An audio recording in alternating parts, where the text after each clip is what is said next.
네, 안녕하세요. 윤석열 내라는 민주당 초선이 박살낸다. 정권 교체 막는 자 민주당 초선이 박살낸다. 박살낸다. 초선 박살 초선 박살. 3회 시작합니다. 와, 와, 반갑습니다. 네. 아유, 지난주에 제가 당원 대회 하느라고 한 회차 쉬었는데요. 또다시 새로운 마음이 듭니다. 저희 오늘 지금 광화문 그 효자동에서 오늘은 집회가 진행 중이죠. 네. 지금 집회를 막 하다가 연설을 마치고 오신 저희 김현정 의원님 효자동 지금 트랙터 네. 상황 어떤가요? 지금 그 효자동은 지금 완전 축제 분위기예요. 아, 그래요? 네, 일단. 일단 두 오늘 가지 때문에 그런 건데 일단 우리 이재명 대표가 무죄 선고받은 거 제가 오늘 사필 기정 맞습니까 했더니 엄청 환호하고 이제 다음은 누구 차례입니까? 그랬더니 바로 윤석열 파면 이경만 게 떼창으로 나왔고 이 이제 트랙터 얘기는 그거예요. 어제 남태령에서 전국의 농민들이 트랙터랑 이제 저 트럭 끌고 남태령에 직결해가 강화문으로 이제 행진해 오기로 했었는데 경찰들이 막았어요. 막아가지고 네. 그 이제 강화문에 행진을 못하고 밤샘 농성을 거기서 하다가 새벽 5시경에 트랙터 한 대가 강화문 농성장에 온 거예요. 그러니까 이제 경찰에서 난리가 난 거야. 그러니까, 어떻게 왔지? 예?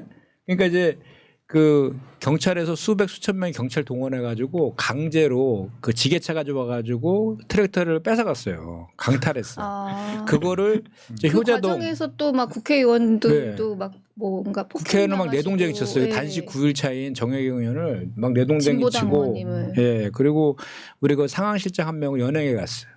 아, 비상행동 예, 상황실장. 그 트랙터를 끌고 가서 그 효자동에다가 그 세워놓은 거예요. 그래서 지금 그 하루 종일 농민들이 거기서 연자농성을 하고 있다가 그 사이에 이제 우리 더불어민주당에서 저랑 이제 행안위 의원들 한 3분하고 같이 서울청장을 항의 방문 가서 트랙터 발 돌려줘라. 그리고 연행한 사람 풀어줘라 이렇게 이제 강력히 요구를 했는데 완고하게 안 된다고 계속 버티더라고요. 그래서 우리가 계속 그 사이에 수차례 전화하고 막 별 수단 방법 다 써갖고 했는데 집회 시작하기 10분 전에 연락 왔더라고. 트럭도 돌려주겠다고.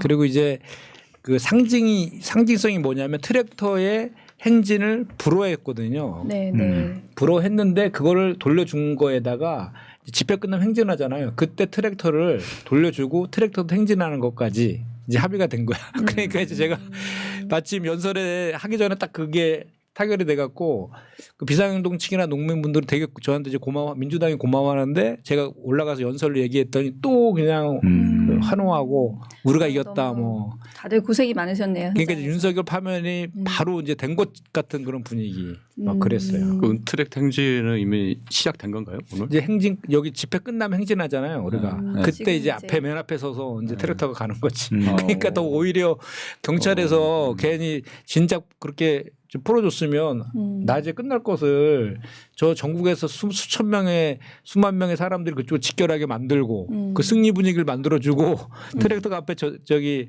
행진은 저기 운전해 가면서 뒤에 또 따라가면 그 광경이 또 얼마나 또 멋집니까. 그걸 또 아마 저기 그 윤석열의 파면을 바라는 거 아닌가 경찰이 오히려 때가 된 것 같아서 우리. 근데 되게 재밌었던 게 처음에 오전부터 막 협상할 때 막 하다가 잘 안 됐거든요. 네. 그 무죄 판결 났잖아요. 이재명 대표가. 그다음 우리가 이제 전화해서 이제 다 끝났다. 무죄 판결 났으니까 이제 정리하자. 막 그랬더니 막 웃더라고. 여기서 조그만 또 승리의 역사를 만들었네요. 사실 지난번에 남태령 그 고개 넘을 때도 저희 민주당 의원님들이 맞습니다. 뒤에서 정말 많이 고생하셨잖아요. 그때 최현일 의원이 많은 역할을 하셨잖아요. 그때 그랬죠. 그때 어떻게 하셨어요? 그때 한겨울이었죠. 한겨울에 남태령에서 저랑 그때 이재정 의원하고 이소영 의원, 모경정 의원 그리고 김성애 의원 등 해가지고 민주당 의원들이 많이 고생했고 그때 트랙터 행진 통과할 수 있도록 했죠. 예. 그때 그 역할을 한 다음에 뭐가 바뀌었냐면 그때 고생은 고생대로 밤새서 고생하고 네. 근데 우리 민주당 의원들은 소개도 안 시켜주고 그렇죠. 발언도 안 네. 시켜줬는데 이번에는 저보고 발언해달라 그러더라고요. 아, 그래서 그래서 오늘 발언을 하고 어제 오신 거군요. 남태령에서 어제 남태령에서도 네. 민주당만 발언을 2명이나 시켜줬어요. 아, 그래요? 또 누가 했어요? 우리 신정 농해수위 간사 이원택 이원택 의원님. 제가 농해수 의원들 일부러 다 모시고 갔거든요. 잘하시네. 농민들이시니까 그러니까 제문 시켜주고 또 저도 시켜주더라고 그래서 오늘도 또 거기서 발언 비상행도 발언 또 저기 얘기를 하셔가지고 또 마침 또 그거 또 잘 해결돼서 아주 잘 됐습니다. 아유 또 이런 투쟁을 통해서 저희가 조금 더 연대를 또 돈독하게 하고 네, 오늘 어쨌든 좋은 날이었던 것 같습니다. 네. 저희 오늘 좋은 날이 된 그 이유 아까 말씀하셨듯이 이재명 대표님 공직선거법 2심 무죄 판결 나왔죠. 저희 토크는 첫 번째 토크는 이재명 대표 공직선거법 2심 무죄 판결에 대해서 저희 이용 의원님 발제해 네. 주시겠습니다. 예. 아마 뭐 지금 기사가 쏟아져가지고 우리 시청하시는 분들 내용은 이미 다 아실 것 같고요. 그 공직선거법으로 이제 1심에서 장기간 재판을 받고 결국은 징역 1년에 집행유예 2년. 사실 공직선거법 허위사실 공표죄로 그렇게 엄청난 형을 받고 한 경우는 거의 없고요. 특히 이제 대통령 선거 낙선자가 그렇게 기소돼서 처벌받은 경우는 처음입니다. 그렇죠. 보통은 허위사실 공표로 이렇게 처벌받더라도 일부 이제 벌금 나오거나 이런 경우들이 이제 거의 99%인데 징역 1년 나온 거는 생각해 보시면은 그냥 두 가지 종류의 발언한 거거든요. 그렇죠. 그것도 그냥 이렇게 질의응답하거나 이런 과정에서 이렇게 직문즉답하는 형식으로 김문기 관련 발언은 방송에 나가서 발언한 거고 백현동 발언은 국정감사장에서 질의하는 거에 답변하는 과정에서 발언한 부분인데 그 두 개의 발언 중 일부가 사실과 다르다라고 해서 1심에서는 징역 1년을 때렸어요. 이거 뭐 사실 그래서 저는 말도 안 되는 판결이죠. 네, 1심 판결 징역 1년 때린 거 보고 이 판결 정말 잘못됐다. 그거 하나로 그냥 딱 했었는데 오늘 항소심에서 그거를 100% 바로잡았습니다. 그래서 완전 무죄가 선고됐고 검찰이 완패다 이렇게 좀 생각을 하고요. 내용을 간단하게 말씀드리면 김문기 씨 관련 발언이 하나가 있고 백현동 관련 발언이 또 하나가 있습니다. 김문기 씨 관련 발언은 이재명 대표가 그 네 차례 그 방송에 이제 출연을 합니다.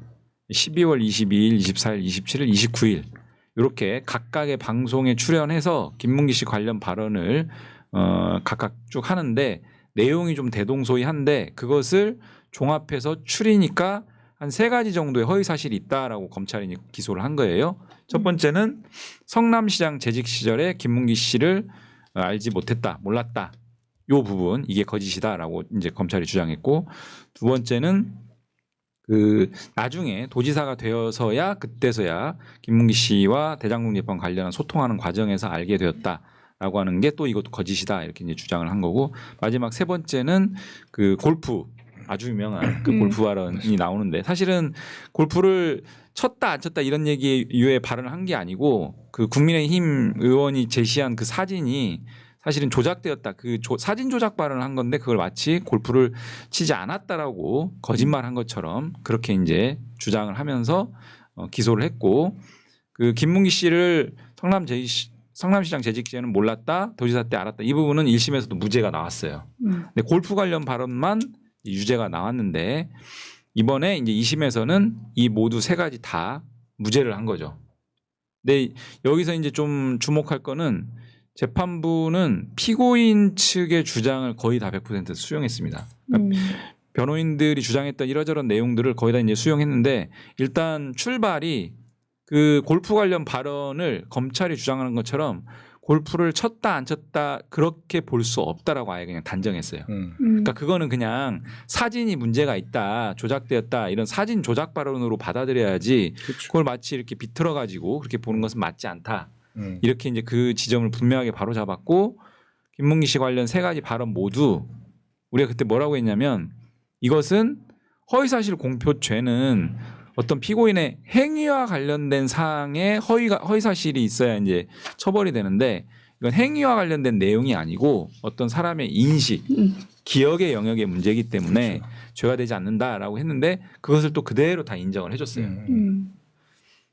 자 여기까지. 일단. 그러니까 네, 한 템포 정리하고 넘어가죠. 역사에 남는 명판결인 것 같아요. 정말로. 제가 저도 오늘 이제 연합뉴스 나가가지고 그 선고하는 내내 1시간 20분 동안 이제 생방을 진행했었는데 그 전에 많은 방송 나가서 주장했던 저의 논리나 너무나 똑같이 판결을 해가지고 야 진짜 명판결이다. 말씀하신 거 들은 것 같은데 재판부에서. 아니 정말로 이거는 김현정 의원님 때문에 이긴 겁니까? 근데 저는 일단은 우리 변호사 네. 관점에서 이제 의원님이 이제 쭉 분석을 해주셨는데 저는 일단은 이게 얼마나 그 정적 제거용 표적 수사의 정치 기소였습니까? 그러니까요. 이게 아까도 얘기했지만 낙선한 대통령 후보를 이렇게 수백 번씩 압수수색하고 이렇게 기소폭탄 내리고 이런 사례가 없잖아요. 그것도 0.73%밖에 차이가 안 났는데 통상은 국민통합 차원에서 낙선자를 배려해 왔던 게 우리나라에서도 그동안의 관례였잖아요. 근데 윤석열은 그냥 대통령 되자마자 3년 내내 한 게 이재명 대표 잡는 거예요. 국정 과제가 이재명 대표 잡는 게라고 할 정도로 정말 그렇게 했잖아요.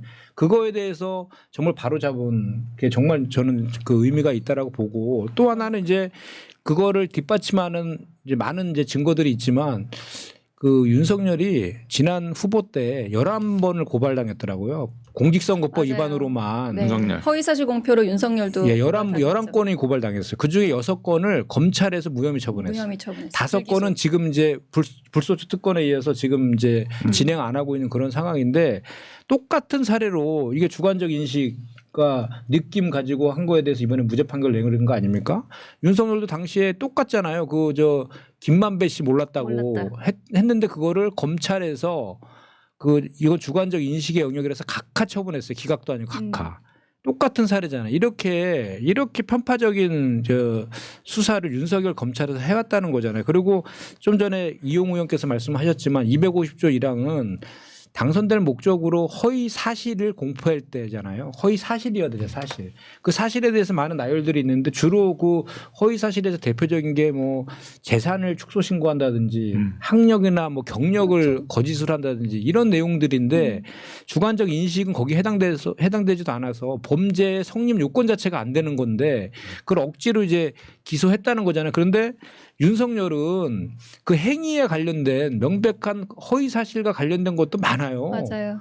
최은순 뭐 10원도 뭐 지금 여기에 채팅창에 수수님이 제 장모는 10원 한 장도 남에게 그거 손에 벌써 끼친 나오잖아. 적 없습니다. 국민들이 다 알잖아요. 다 기억하고 계세요. 김건희 손해만 보고 뭐 주가 뭐 직접 뭐 이 얘기도 다 사실이잖아요. 그리고 용산 서방서장 변호사 소개시켜주지 않았다. 이거 전부 다 명백한 허위 사실이잖아요. 이거는 이런 것들은 다 무혐의 처리하거나 처리하지도 않으면서 주관적 인식 윤석열은 각하했던 거 가지고 지금 이런 무리한 기소를 한 거 아닙니까? 이거를 바로잡은 데서 정말 의미가 있는 것 같아요. 저는 이제 이번 판결 보고 이제 두 가지 측면을 봤어요. 이제 사법부 측면에서는 이제 법원 사법부가 민주주의 최후의 보루라는 걸 다시 한번 확인해줬고 지난번에 우리 대한민국의 가장 치욕적인 사건 서울 서부지법이 피습을 습격을 당했잖아요. 그때 이제 법원 행정처장이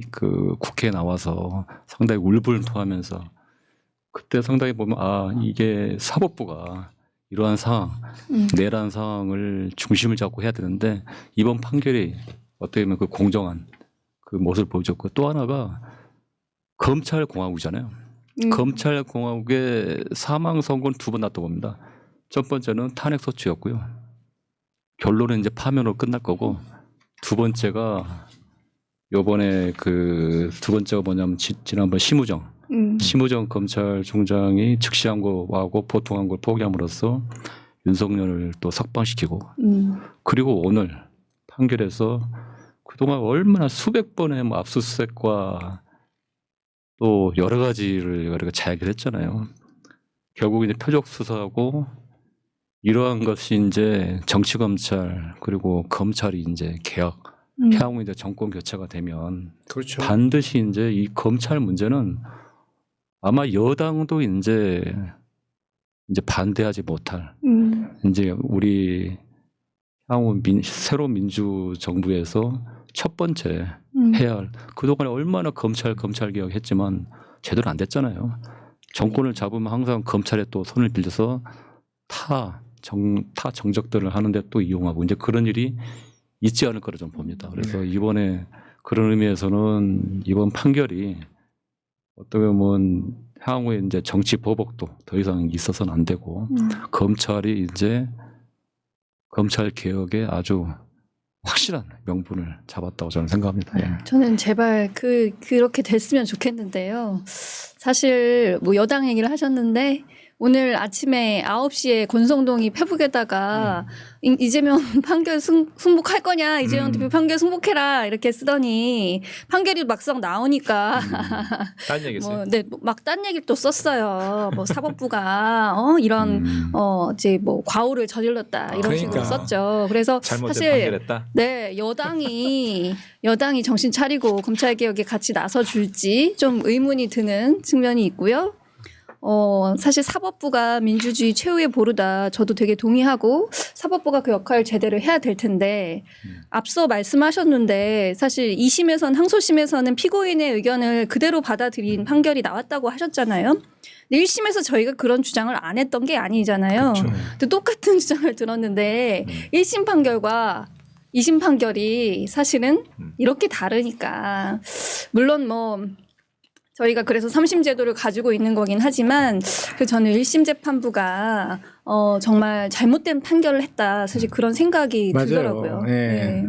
그래서 이제 저도 이제 그런 이 무죄 선고 관련해서 어떤 느낌이냐 이렇게 질문을 해서 사필 기정이다라고 했는데 그리고 사법 정의가 아직 살아있다 이 얘기까지 하기에는 약간 좀 확신이 안 쓰는 게 왜냐하면 구속 취소라든지 이런 거 보면은 맞아요. 또 우리가 비판할 수 있는 판결들도 많잖아요. 그래서 우리 박재 의원처럼 3심제가 있는 것 같고 그래도 좀 그때 약간 우리가 좀 억울한 판결들도 있지만 결국은 사필 개정으로 그래도 이렇게 기결되지 않나. 제자리를 찾아오는 그래서 것이다. 특히 우리 이재명 대표 관련된 거는 정말 우리 이재명 대표는 불사조 같지 않습니까? 저 체포영장 그때 국회 통과됐을 때 정말 와 진짜 다 끝난 줄 알았어요. 아 근데 왜 살아 돌아오시는 그리고 오늘 사실 선고할 때 현장에 가셨죠. 네. 서초동에. 네. 사실 오늘 가신 분은 아마 이 중에는 저는 못 갔어요. 방송하셔가지고 저는 못 갔거든요. 그래서 아마 태연이 의원님 아까 보이더라고요. 가셨을 네, 텐데 대표님 어떠셨어요? 현장에서 만났는데? 그때 들어가실 때는 좀 그냥 빠른 발걸음으로 가시면서 긴장된 분위기. 발언 없었어요.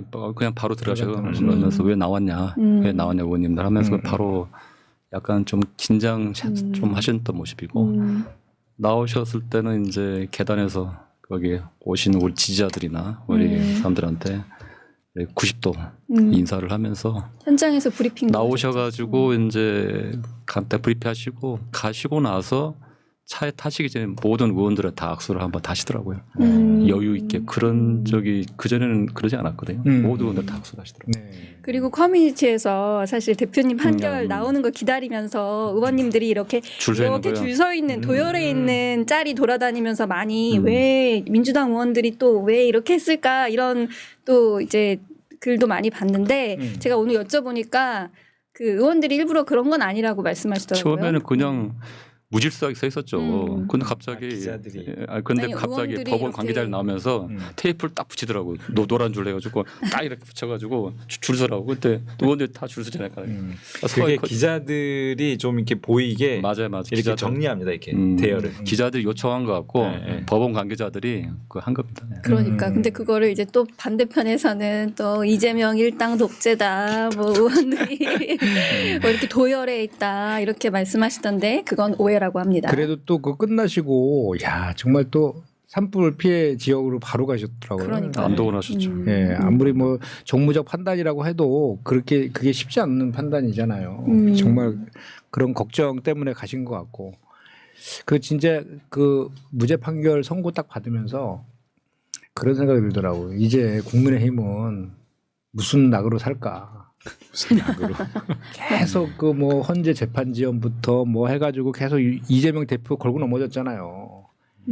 빨리 선고해라, 빨리 선고해라 했는데 이제 대법원 판결 나오고 이제는 그 반대로 해석하는 사람도 있지만 이제는 윤석열 탄핵 선고를 늦춰야 될 결정에 늦추라고 한 별 이제 의미가 없어진 거 아니에요?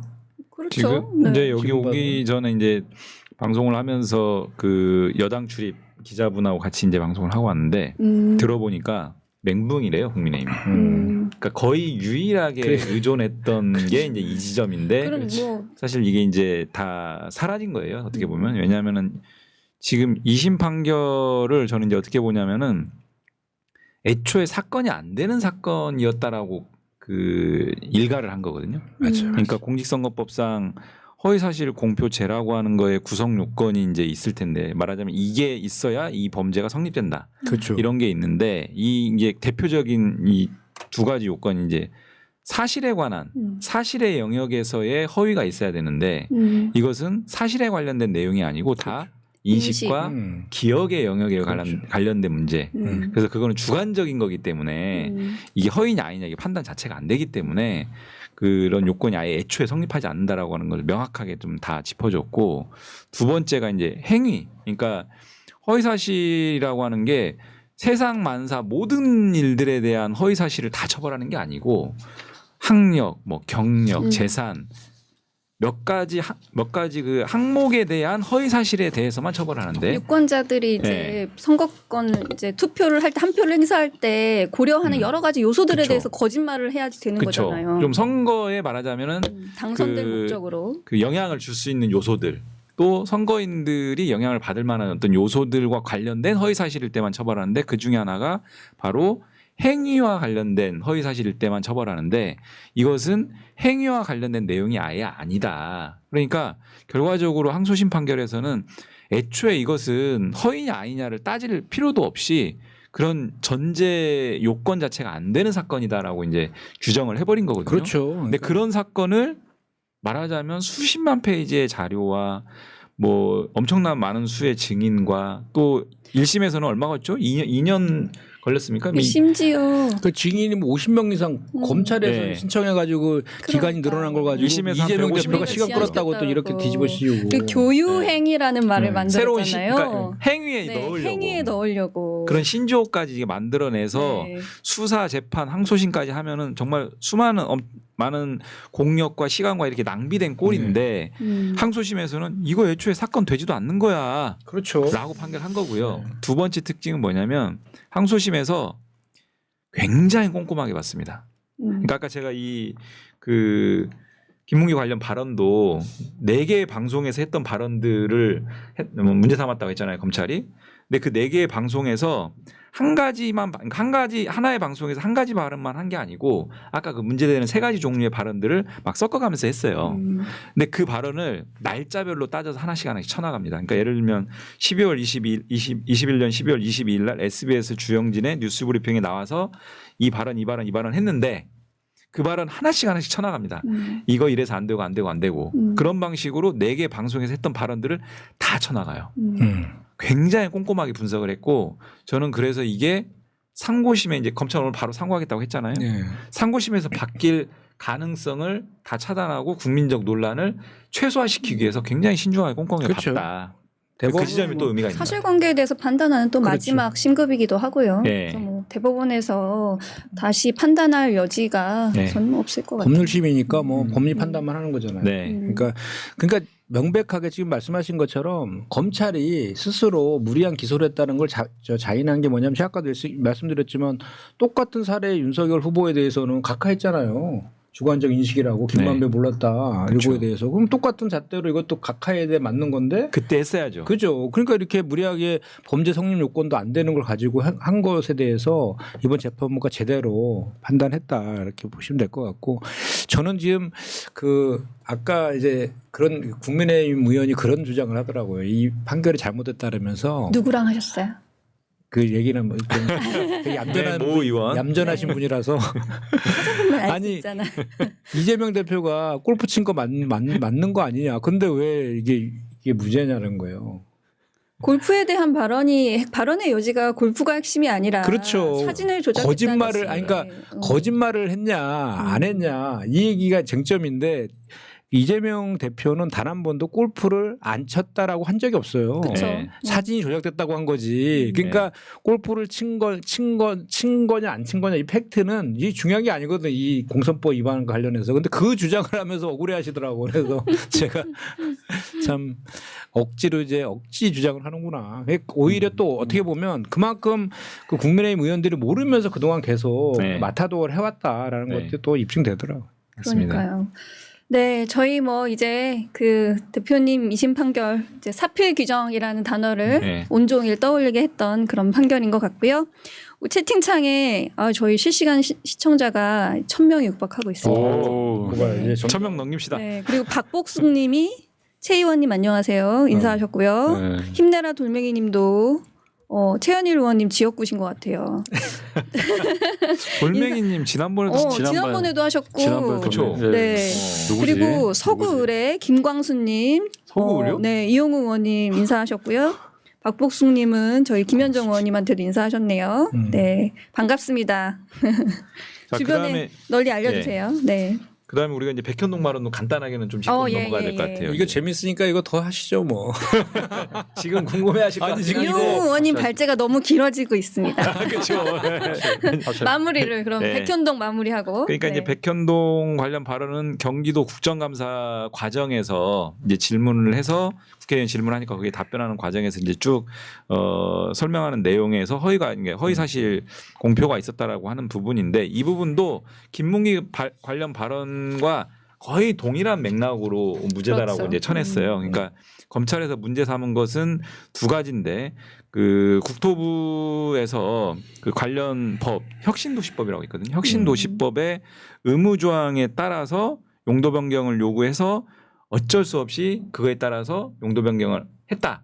이 발언이 거짓이라는 건데 근데 사실 그렇게 발언하지 않았다라고 하는 것을 일단 항소심이 짚어줬어요. 그러니까 혁신도시법 의무조항에 근거해서 요구한 게 아니고 국토부 공문에 따라서 어쩔 수 없이 했다라고 발언한 것이다. 그래서 이재명 대표가 했던 발언의 내용이 그것이 아니야라고 지적을 하고 이제 출발을 하는 거예요. 근데 사실 그거는 검찰한테는 엄청나게 그 모욕적인 겁니다. 왜냐하면은 검찰 입장에서는 공소 사실 자체를 엉뚱하게 짚은 거예요.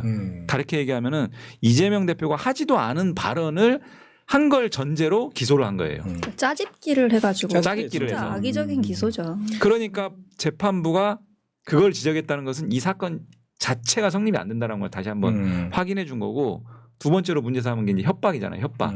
협박이 있었느냐 없었느냐 이건데 재판부에 보기에는 1년의 전 과정에서 국토부 중앙부처가 계속적으로 공문 보내고 전화하고 찾아가고 이런 과정들이 그 성남시 기초자치단체 장이나 공무원들 입장에서 봤을 때는 엄청난 압박감을 느꼈을 거기 때문에 그것을 조금 더 과장되게 뭐 협박이라고 표현했다 하더라도 그것은 일단은 주관적 판단 영역의 문제이기 때문에 이것도 사실과 무관하다. 사실의 영역이 아니다.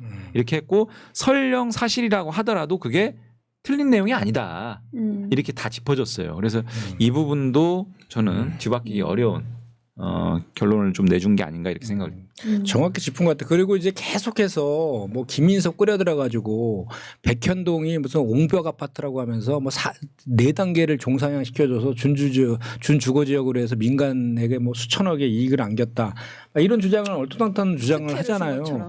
그것도 이게 그때 살펴보면 거기 그 도시계획법상 거기가 R&D 부지하고 주거지역이 두 개가 섞어서 이렇게 개발하게 되어 있는 도시계획법상 그렇게 되어 있는 거예요. 근데 이재명 대표는 오히려 R&D 부지가 처음엔 9%였는데 30%를 올려달라라고 요구를 해가지고 30%로 상향이 됐어요. 그러면 R&D 부지가 상향이 되니까 이제 아파트 부지가 줄어들 거 아니에요. 그러다 보니까 종상향을 이제 더 한 그런 게 있는데 그거로 인해서 성남시에 2천억 이상의 이익을 안겨줬거든요. R&D 부지 그걸 확보함으로 인해서. 근데 그게 마치 무슨 김인섭이가 로비를 해가지고 민간에게 걔가 그 대법원에서 유죄 판결을 받았기 때문에 이재명 대표가 한 것은 거짓 협박에 산 건 거짓이고 네. 김인섭의 로비를 받아갖고 허가해 준 거다 뭐 이런 식의 논리를 또 막 폈거든요. 그것도 뭐 이제 이번에 명백히 탄핵된 거죠. 그리고 이제 좀 전에 그 이용 의원이 말씀하시니까 저도 이제 그 기억이 나는데 두 가지 발언 한 게 맞죠, 그죠? 네. 그러니까 이제 국토부의 협박과 관련돼서는 그 성남시에 5개의 공공기관이 있었는데 공공기관에서 용도 변경을 하라고 수차례에 걸쳐서 공문을 뭐 20차례나 네. 20차례. 네. 보내서 뭐 이거를 하지 않으면 정상적이지 직무유기로 않은데. 문제 삼을 수 있다라고 한 거에 대해서 협박으로 느꼈다.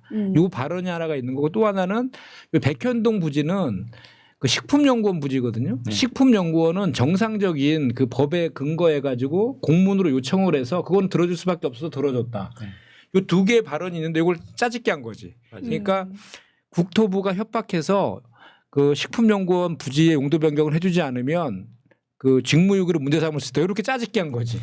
요거를 명확하게 지금 이제 항소심에 짚은 거죠. 그러니까 정말 이 그 검사들이 얼마나 허술하게 오로지 그 이재명 대표만 어떻게든 기소시켜서 저 유죄 판결 받게 하려고 얼마나 무리하게 기소한 건가 이번에 판결을 통해서 명백하게 하게 된 판결을 거죠. 통해서 아주 명백하게 된 것 준비 같아요. 많이 하셨네요. 오늘 제가 방송을 하셔가지고 제가 요 저 그 배지 달기 전에 아. 방송을 하루에 막 3번에서 6번씩 했거든요. 그때 이 얘기를 제가 얼마나 많이 했겠어요. 그래서 그렇군요. 근데 대변인 이제 하시고. 이제 오래돼서 되게 지금 가물가물한데 얘기를 하니까 생각이 나는 거예요. 기억이 새록새록. 그때 네. 혁신도시법도 내가 그때 뭐 다 외웠어요. 그때 뭐. 새날 가족 여러분, 오늘 두 분이 아주 이 사건을 아주 깔끔하게 잘 정리해 주신 것 같고요. 복잡한 사건인데, 그래서 이 방송을 보시고 정리하시고 주변에 많이 전파하시면 될 것 같습니다. 네, 그러면 저희 두 번째 발제 넘어가기 전에 전에 이거 한번 우리 복창하고 넘어가죠. 네. 자 마지막 제안, 주문 주문, 원심 판결을 파기한다. 피고인은 파기한다. 무죄. 피고인은 무죄. 무죄. 예. 네. 피고인이라 하지 말고 이재명은 무죄. 무죄. 네. 윤석열은 파면. 정말 이제 윤석열 파면 선고만 남았습니다. 이제 헌법재판소 오늘 정말 뜨끔했을 것 같고요. 네. 어떤 분들은 오늘 선고기일 지정하는 거 아니냐, 뭐 그런 말씀도 하셨는데 조금 더 기다려봐야 될 것 같습니다. 오, 1000명 넘어갔어. 네. 감사합니다.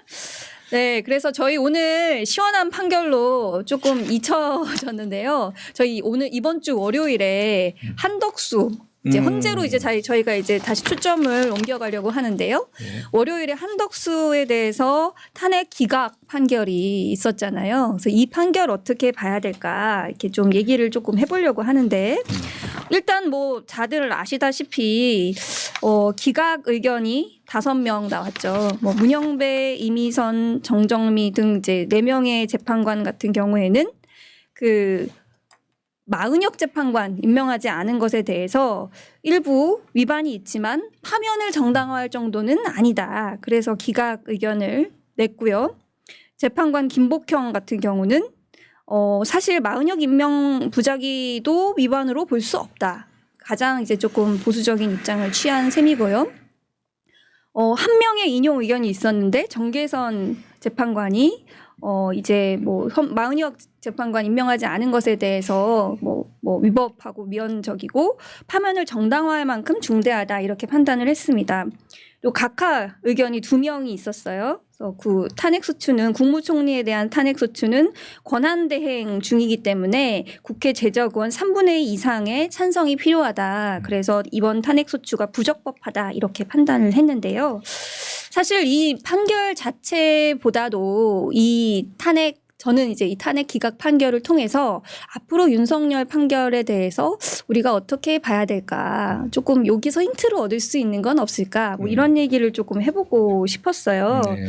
판결문을 보니까 사실 첫 번째는 각하라는 허들은 넘었다. 네. 이제 국회의 탄핵 소추가 적법하다는 것을 인정받은 의미가 큰 게 하나 있는 것 같고, 사실 두 번째로 이제 그 대통령 탄핵 심판과 관련해서는 비상계엄 선포 행위에 대한 판단을 어떻게 했을까에 대해서 사실 좀 눈여겨봤었는데, 지금 이 기각 판결 자체가 비상계엄 선포나 이런 내란 행위가 합법적이다 이걸 인정하는 건 전혀 아니죠. 그리고 이 판결문의 일부를 제가 가져온 것인데요. 이 한덕수가 관여한 부분에 대해서 재판관들이 이제 판단을 해봤는데 피청구인 이 동그라미 2번에 보면 피청구인이 국무위원들의 의견을 들어보고자 대통령에게 회의 소집을 건의한 것은 인정된다. 라고 해서 여기에 국무회의란 말을 안 쓰고 회의 소집을 건의했다 이렇게 사실 인정을 했더라고요. 그래서 회의 소집은 건의했지만 국무회의 소집을 건의하는 등의 적극적인 행위를 했으면 인정할 만한 증거는 없다. 그래서 이 비상계엄 선포 행위 자체에 대해서 판단은 하지 않고 요 정도로 조금 가담 행위가 낮다는 것만 이렇게 판단을 했는데요.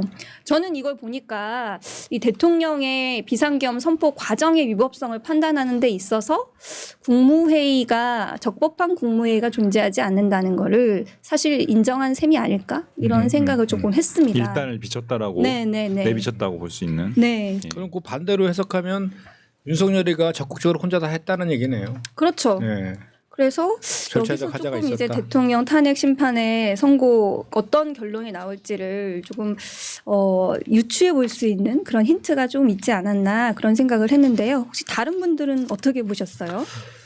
일단 뭐 아까 그 박지훈이 말씀하신 대로 아까 이제 판결 내용 중에는 그 윤석열 내란 수괴에 대한 그 파면에 그 엿볼 수 있는 그런 거는 명시적으로 나오지 않았지만 전제를 깔고 얘기를 했죠. 아까 회의 소집, 나중에 국무회의 소집은 뭐 안 했다 하면서도 그 전제가 불법 비상계엄이라는 거를 어느 정도 염두에 두고 한 거라고 지금 보고 있고요.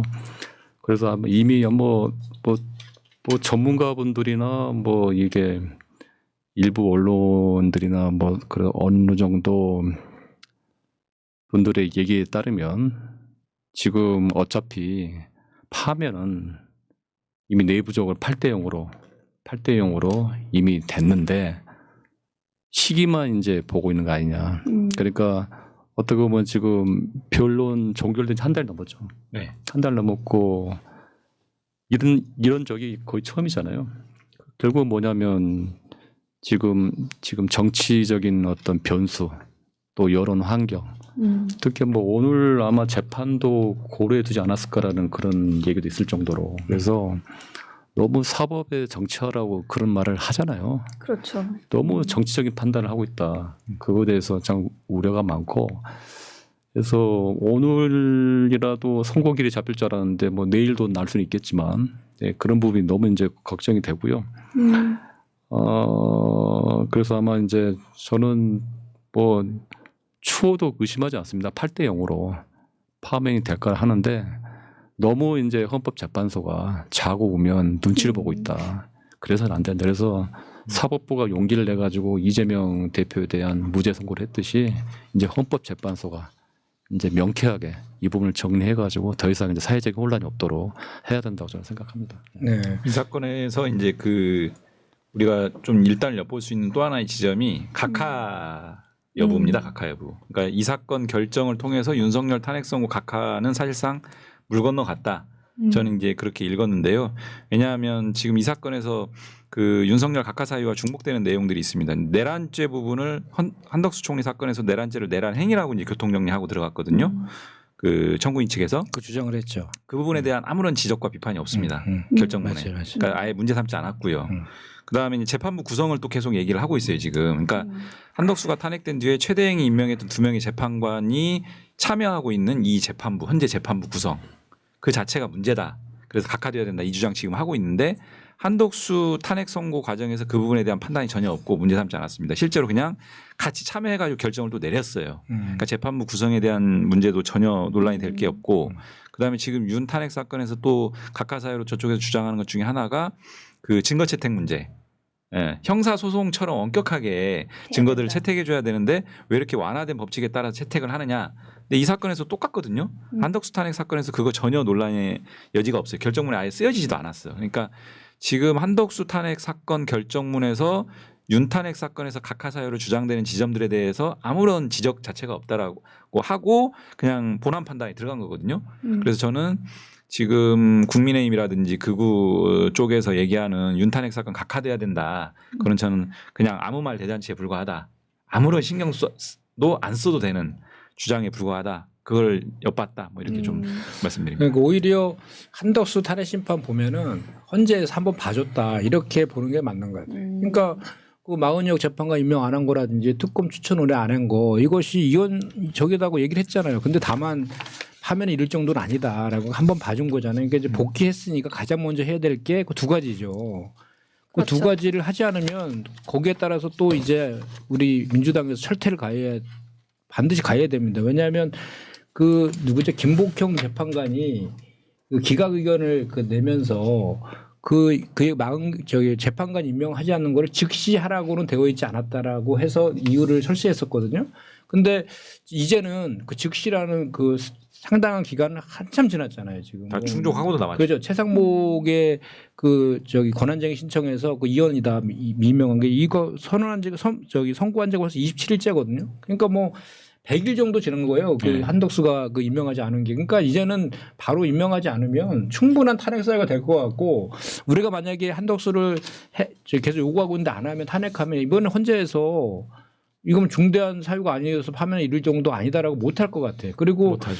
지금 그 내란 특검 상설 특검 같은 경우도 특검 추천 안 함으로 인해서 지금 국힘이나 윤석열 측에서 절차에 시비를 계속 걸고 있잖아요. 그 빌미를 지금 한덕수가 준 거거든요.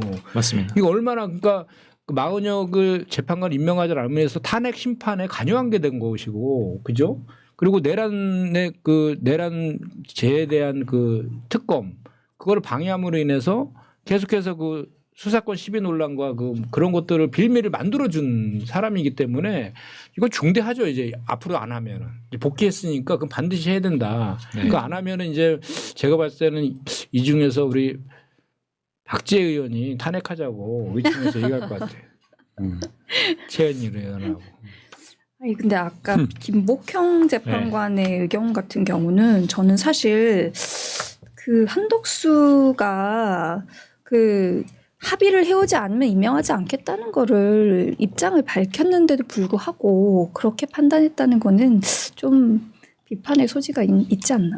많죠. 네, 그런 생각을 해요. 오늘은 이재명 대표님 무죄 났으니까 네. 가급적이면 뭐 재판부 존중할까요? 너무 허하신 거 아닙니까? 일단은 뭐 오늘 하루는 네. 상당히 정무적인 판단을 아주 사필 기정입니다. 결국은 윤석열 파면으로 기결될 것이기 때문에 저는 오늘 헌법재판관 분들에게 강력한 경고의 메시지를 내려고 왔는데 그러니까 정무적인 판단을 거두고 헌법에 따라 판단하라. 응? 헌법과 법관의 양심. 좋은 메시지입니다. 네, 네. 그래서 저희 김현정 의원님 그래서 윤석열 탄핵 심판 선고 도대체 언제 어떻게 나는 겁니까? 발제를 해주시죠. 아이고 우리가 지금 마지막으로 그거 질문합시다 오늘. 네, 그러니까 뭐 14일설, 20일설 하다가 지금 28일도 지금 물 건너갔네 막 이렇게 되고 있으니까 4월설 막 이렇게 가고 있는데 참 답답할 노릇입니다. 근데 지금 뭐 저는 이제 뭐 이번 주 28일에 했으면 진짜 좋겠는데 뭐 내일 뭐 또 월말마다 정기적으로 있는 뭐 헌법소원 뭐 선고를 한다고 네. 그날 또 뭐 선고일 지정하면 안 되라는 법은 또 없잖아요. 지금까지 벌어진 일들이 다 최초인 것들이 한두 개가 그렇죠. 아니니까 네. 선고일 지정하고 금요일 날 했으면 좋겠는데 안 할 것 같아요. 그럼 언제? 아니 우리 그 법률위원장이신 이용우 의원님이 한 번도 맞추지 못하는데 제가 그걸 어떻게 알아요? 제가 네. 오늘 정말 큰 소리 칠 수 있는 게 네. 이재명 대표 무죄 나온다. 네. 그 얘기는 우리도 다 했어. 다 그렇게 얘기했지. 나는 수사 맞았잖아요. 우리가 다 이번에 다 맞았구나. 수사할 때부터 얘기했어. 이번에 그러니까 1심 때 틀렸을 거 아니야. 여러분 예측하지 맙시다. 여기 그러니까 여기 댓글창에 의미가 없어. 예측해 의미가 주셔도 없어, 이제 안 믿어요. 이렇게 그러니까 다 그런 상황이 됐어. 달아주셨어요. 아 근데 이제 자잘자잘한 것 예. 다 빗나갔지만 네. 한 방 우리가 맞췄지 않습니까? 그러니까 우리는 맞췄는데 한방 맞췄. 특히 판사 출신 의원님들이 예상하는 거는 가급적 안 믿는 게 맞는 거예요. 잘 모르시더라고요. 신뢰를 안 그러니까 너무 많이 알아갖고 네. 너무 상식적으로 근거를 대셔갖고 저쪽은 비상식적인데 이게 뭐 안 맞는 거예요. 박범계 우리 장관님. 아니 신경을 그런데 이제 저희는 저희는 얘기 안 했습니다. 예. 네, 저희는 그렇게 말하지 않았습니다. 우리는 다 말 빼고 이제 아니 근데 이제 탄핵 소추 의결한 지가 108일째고요. 변론 종결 2월 25일에 했기 때문에 31일이 다 지났습니다. 신기록이에요, 다 신기록. 최초고. 그래서 지금 저희가 사실은 집회 나갈 때마다 느끼잖아요. 헌재 앞에서 1인 시위할 때도 보면은 사실 헌법재판소 앞길을 경찰차들이 차벽으로 양쪽 길을 쭉 막고 있는데 그 주변 주민들의 피해가 얼마나 심합니까? 맞습니다. 사실 엄청 심하죠. 네, 이런 국민들의 일상이 지금 실종된 상황인데 전 헌법재판소가 무너졌습니다. 정말 이거 가급적 빨리 제가 해야 된다. 이제 이재명 대표 무죄 판결하고 좀 연결해서 보면 이제 검찰이 상고할 거 아니에요? 상고를 하면은 대법원에서 이제 이거저거 판단을 할 텐데 조희대 대법원장이 633 그러니까 그 상고심 3심은 3개월 만에 끝내야 된다 이 얘기를 계속 주문을 했어요.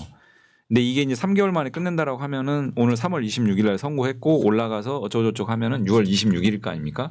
근데 헌법재판소에서 저는 지금 소위 고의적인 그 선고 지연 의도가 있다. 저는 이렇게 보는 입장인데 그 의도는 이 이재명 대표 선고하고 맞물려서 생각을 하고 있는 것 같다. 이런 생각이거든요. 맞아요. 근데 이 고의 지연하려고 하는 측의 입장에서 보면 오늘 무죄 선고가 그 의지를 완전히 다 꺾어놨어요. 왜냐? 상고심에 올라가서 정말 만에 하나 입장 그 결론이 바뀐다 한들 대법원에서 결론 못 내리고 다시 또 재판이 이루어져요.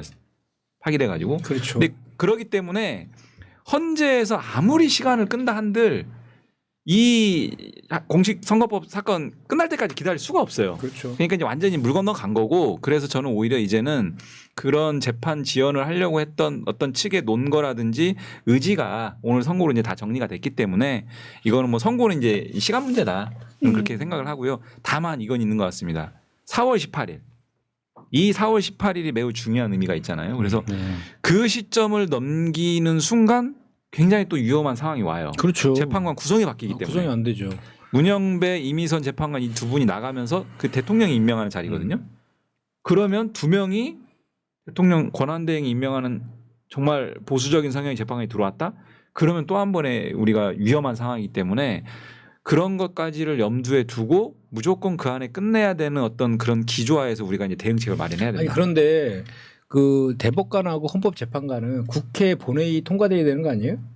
그 인사청문회 절차를 거치는 거죠. 그러니까 청문회를 거치더라도 네. 또 한 번 그 본회의에 통과돼야 되는 거죠. 그런 건 아닙니다. 우리가 대통령 추천하는 임명은. 건 아니에요. 아, 대통령 임명권 아니에요? 아. 대통령 임명 3명에 대해서는. 그러니까 그리고 일단은 그 두 명이 빠지면 6인이잖아요. 네. 그러면 7인 이상이 심리할수록 돼 있어 거기에도 이제 맞지도 않고 그래서 그 불길한 얘기를 왜 하십니까 굳이? 그러니까 우리 민주당은 저는 그래요. 민주당은 지금 비상식적인 일들이 계속 벌어지기 때문에 그런 최악의 상황까지를 염두에 둔 대책들을 항상 가지고 있어야 네, 된다는 생각이에요. 그러니까 마원영 네. 임명해야 되는 거예요. 더. 그래서 마흔역 임명이 필요한 네, 겁니다. 예. 맞아요.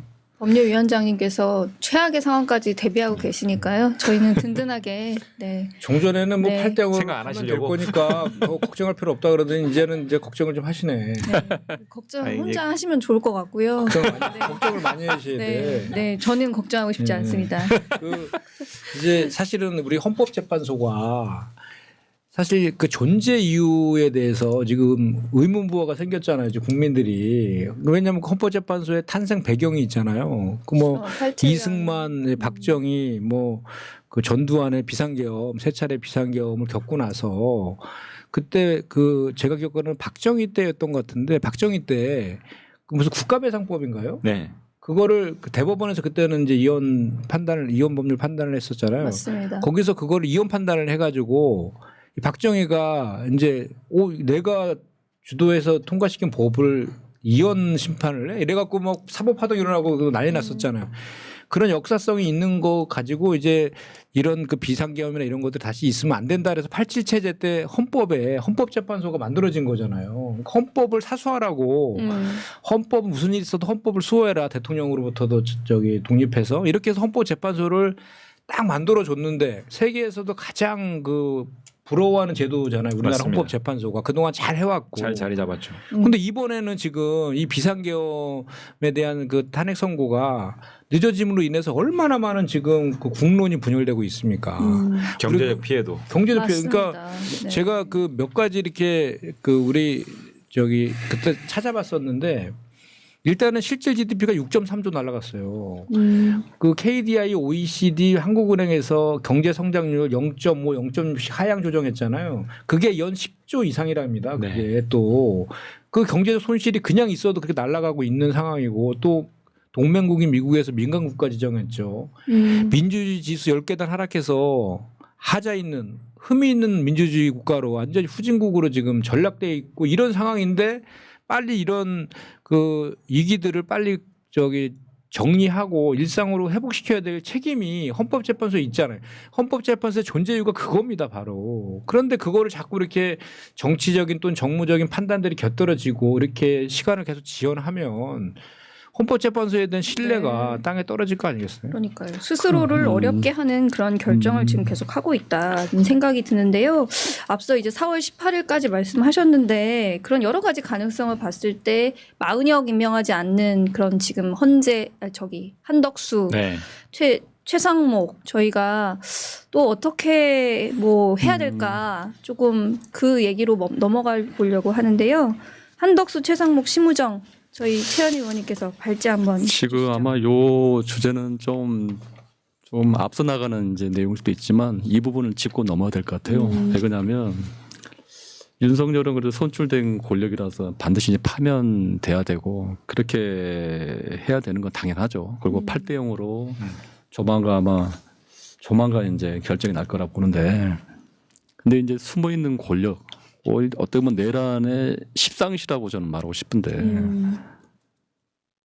이 한덕수 총리, 경제를 맡고 있는 최상목 그리고 검찰 이 사정 권력을 대표하는 이 심우정 등이 윤석열 아바타 역할을 하면서 철저하게 뒤에 숨어서 국기문란 수준. 이게 뭐 많았잖아요. 뭐 한덕수 같은 거는 이번에 헌재에서 있었듯이 여러 가지 뭐 헌법재판소 재판관 임명 거부하고 특검도 추천을 안 하고 이런 등등이 여러 가지 있었고 헌재가 미용이라고 최상목 하는데도. 저기 이제 심우정 같은 경우는 저번에 윤석열을 풀어주고 또 그 전에 또 뭐죠 김성훈 경호처 차장 같은 경우는 경찰에서 구속영장을 2번이나 세 번 신청했는데 다 거부하다가 이번에 또 이제 신청했지만 또 나왔죠. 뭐 그런 게 있고 또 딸 무슨 뭐 특혜 의혹도 있더라고요. 아, 맞아요. 그것도 근데 네. 몇 가지 문제인데 여러 가지 이제 문제가 있고 특히 이제 최상목 같은 경우는 뭐 이제 막 거부권을 보니까 9번을 했더라고요. 보니까 이번 고난대 갈 때 한덕수가 6번 했고 두 사람이 15번을 했습니다. 그래서 이런 여러 가지 내로남불 뭐 여러 가지 이런 상황에 대해서 향후에 이제 우리가 지난번 우리가 이제 광복이 되고 나서 친일 세력을 단죄하는 그 뭐죠 반미특위를 네. 못해가지고 지금 이 대한민국의 여러 가지 역사나 여러 가지 대한민국 정체성에서 좀 불안정성을 띠고 있다는 걸 많이 비판받았잖아요. 그렇죠. 이번에 이제 내란 뭐 윤석열 파면으로 끝나는 게 문제가 아니라 다음에 이제 우리가 새로운 정부를 구성하게 되면 이 숨어 있는 권력, 이 고위 공무원 그리고 정무직일 수 있죠. 이 관료 세력에 대해서도 철저하게 왜 다음에 이러한 일이 재발되지 않도록 이러한 비슷한 상황이 생길 때 이렇게 일벌백계한다는 걸 보여줘야지 다음에 이렇게 자고 우면하지 않는다. 군도 마찬가지고요. 그리고 옛날에 보면 우리가 박정희 때 전두환 때 이 정치군인들 다 하나의 등 다 네. 확실하게 정리했잖아요. 지금은 근데 이번에 그런 안 좋은 예를 또 만든 거 아닙니까? 그래서 검찰 개혁뿐만 아니라 저 공무원, 고위 공무원들 중에서 이 정치인들의 뒤에 숨어서 사실상 권력을 행사하는 이 자들에 대해서 확실하게 된다. 저는 그렇게 좀 생각을 합니다. 네. 사실 최상목 같은 경우는 박근혜 그 당시에도 청와대에서 비서관. 그렇죠 비서관을 일하면서 사실 검찰 조사도 받았지만 뭐좀 이렇게 무혐의 네. 처분되고 뭐 그런 게 있는 거잖아요. 이제 본격적인 수사가 진행이 안 됐고 그래서 저희가 수사가 고발을 진행이 안 했습니다. 됐군요. 이번에. 그렇죠. 이번에 다시 저희가 그 고발했죠. 부분 정확하게 살펴야 된다. 그리고 우리 최현일 의원님 말씀 들으니까 어떻게 이렇게 생각이 똑같으세요? 제가 소위 네. 단죄론을 초질관 얘기하면서 의총 과정에서도 그 최상목 대행 탄핵해야 된다. 심우정 탄핵해야 된다. 그러니까 정치적 이해 득실이라든지 어떤 정치공학적 정무적 판단을 지금 앞세울 때가 아니다. 지금은 역사의 단죄라고 하는 것들에 대한 선례를 분명하게 남겨서 향후의 최고 권력자들이 오늘과 같은 상황에 맞닥뜨렸을 때 이런 잘못된 판단을 못하도록 분명한 선례를 남겨야 된다. 그래서 예를 들면 전두환 같은 경우도 내란 행위를 저질렀는데 어떻게 됐습니까? 결국 우리가 나중에 풀어줬잖아요. 풀어주고도 끝끝내 결국은 그에 대해서 자기 반성을 안 했거든요. 저는 그래서 지금 우리 의원님들 많이 발의했는데 사면법 개정안 발의했잖아요. 사면, 복권, 감형 이런 거 없다. 내란죄, 군사반란죄 이런 국가 반역 범죄에 대해서는 추호의 용서도 없다. 이런 부분들 포함해서 정말 반드시 좀 책임을 물어야 된다는 생각이 들고요. 지금 마은혁 재판관 임명 문제에 대해서 우리가 많이 집중을 해야 됩니다. 근데 지금 한덕수 총리가 돌아와서도 여전히 그 부분에 대해서 아무런 조치를 안 하고 있어요. 이런 상황들이 계속 지속이 된다면은 저는 빠르게 속도감 있게 책임을 묻는 조치들 하면서 마은혁 재판관 임명을 끌어내야 됩니다. 재판관 임명이 저는 마지노선이 아무리 늦어도 다음 주까지밖에 시간이 없다. 왜냐하면은 마은혁 재판관 임명해가지고 변론 재개하고 갱신하고 뭐 평의 과정 결합해서 마은혁 재판관까지 포함된 선고를 하려면 늦어도 다음 주까지는 해야 돼요. 그렇죠. 네. 그리고 이번에 뭐 한덕수 탄핵 심판을 통해서 의결 정도수는 가반이라는 게 확실해졌으니까 그거에 대한 시비는 이제 없을 것이고 마찬가지로 저는 최상목 대행 그 전 대행 같은 경우도 탄핵 시기를 많이 놓쳤다 우리가 실기했다는 생각을 할 수밖에 없는 게 지금은 사실 그 심우정이도 그렇고 한덕수도 그렇고요. 최상목이도 그렇고 거대한 윤석열과의 연결 고리로 인한 기득권의 카르텔들이 지금 반동을 치고 있는 거거든요. 심우정이도 김건희 오빠의 친구잖아요. 그런 사람들을 임명해 왔어요. 우리 그 법조계에서 심우정 그렇죠. 총장감이냐 이런 얘기 뭐 네. 파다하잖아요. 그런데 시키잖아요. 그냥 이렇게 시키니까. 발탁했죠. 네, 시키니까 그냥 그 저 내란에 그냥 동조하는 거 아닌가 이런 거 보고 저 최상목 그 저 부총리 같은 경우에도 윤석열 대통령이 뭐 상모가 부르면서 그렇게 편애했대잖아요. 그러면서 부총리까지 시켜준 거니까. 그러니까 그 사람들이 윤석열과 관련된 결정을 할 때 그 선을 못 넘는 거예요. 그 한계가 있는 거거든. 기본적인 한계들. 지금 다 이렇게 그 뭐랄까 내란에 동조하고 하는 사람들을 보면 공통점이 전부 다 윤석열 임명한 사람들이 다잖아요. 그 한덕수도 마찬가지고. 그리고 저기 지금 정영식 재판관 우리가 가장 그 윤석열 대통령 임명한 사람이잖아요. 자기가 임명한 사람이기도 하지만 또 그 박선영이라고 그 누구죠? 친척이죠. 네. 진화 위원장.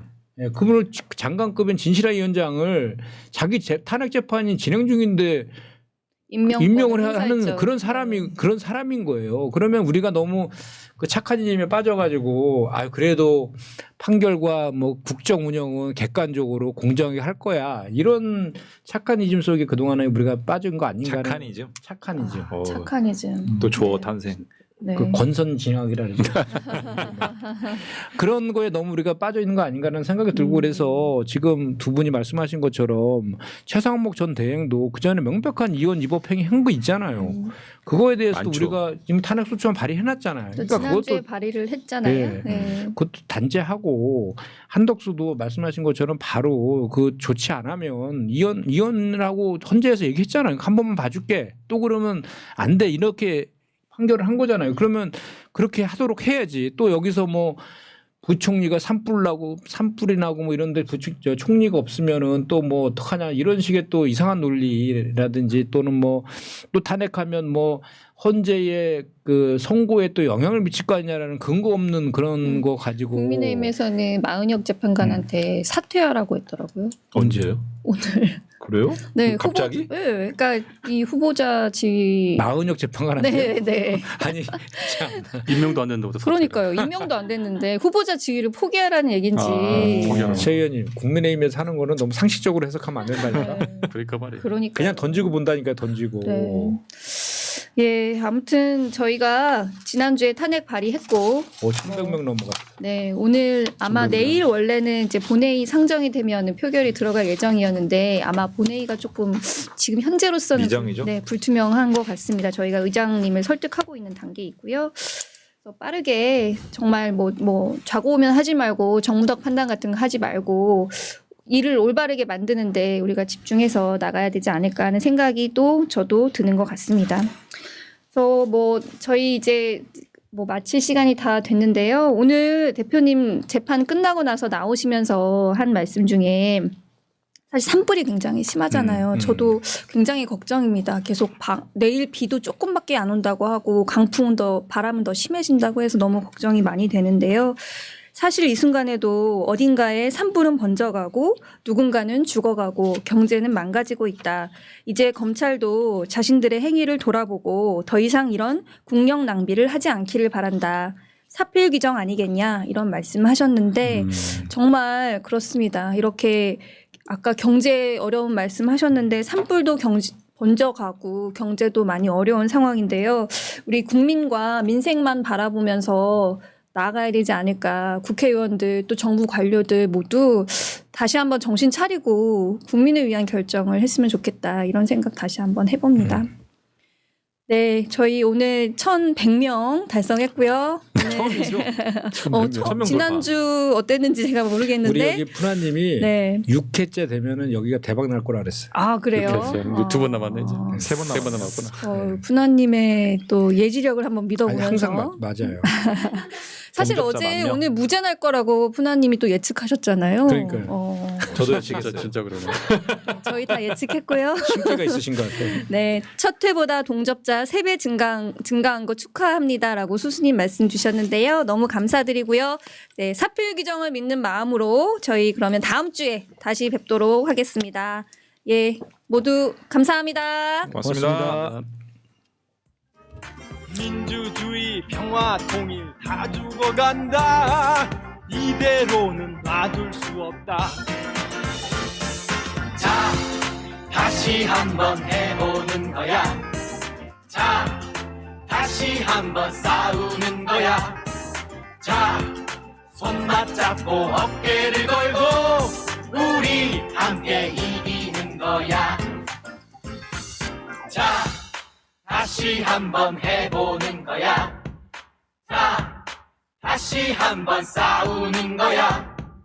자, 손 맞잡고 어깨를 걸고 우리 함께 이기는 거야. 자, 다시 한번 해보는 거야. 자, 다시 한번 싸우는 거야.